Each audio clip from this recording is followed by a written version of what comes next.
वळूयात पुढच्या बातमीकडे. मराठी भाषेच्या अस्मितेच्या मुद्द्यावर मनसे अध्यक्ष राज ठाकरे यांची तोफ उद्या मीरा भाईंदरमध्ये धडाडणार आहे. मीरा रोड पूर्व येथील सेंट पॉल स्कूल जवळच्या नित्यानंद नगरात राज ठाकरे यांच्या सभेचं आयोजन करण्यात आलंय. राज ठाकरेंची ही सभा संध्याकाळी 5:30 ते 6 वाजण्याच्या सुमारास सुरू होईल.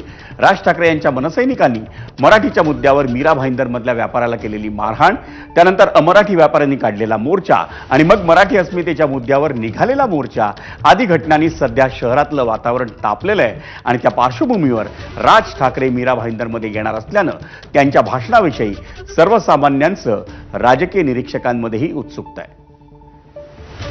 पाहुयात आमचा प्रतिनिधी प्रभाकर कुडाळकरनं मनसे शहराध्यक्ष संदीप राणे यांच्याशी केलेली बातचीत.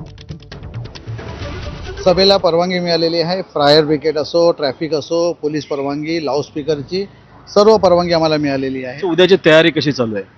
उद्याची तयारी तुम्ही बघत असाल, या ठिकाणी बॅनर लावण्याचं काम चालू आहे, झेंडे लावण्याचं काम चालू आहे. प्रत्येक आमची वेगळी टीम आम्ही बनवली आहे. साऊंडसाठी वेगळी टीम, मंडपसाठी वेगळी टीम, परत प्रसिद्धी माध्यमचे वेगळी टीम, अशी वेगवेगळी टीम बनवली. सगळ्या टीम आपल्या आपल्या पद्धतीने काम करत आहे. सर, बाजूला सेंट पॉल शाळा आहे, कसं काय वर्धा रस्त्यावर आपण निवडलेलं आहे ही जागा सभाची? आम्ही त्यांच्या मॅनेजमेंटशी बोललेलो आहे. मॅनेजमेंटने कबूल केलेलं आहे की 1 तास शाळा आम्ही अगोदर सोडू.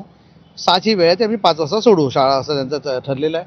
आणि ह्या रोडवर बघाल तुम्ही, आजूबाजूच्या परिसरातले सर्व नागरिक रहिवासी आहेत, यांनी फार मोठ्या प्रमाणामध्ये आम्हाला सहकार्य करण्याची भूमिका घेतलेली आहे. त्यांचं मी मनापासून स्वागत करतो.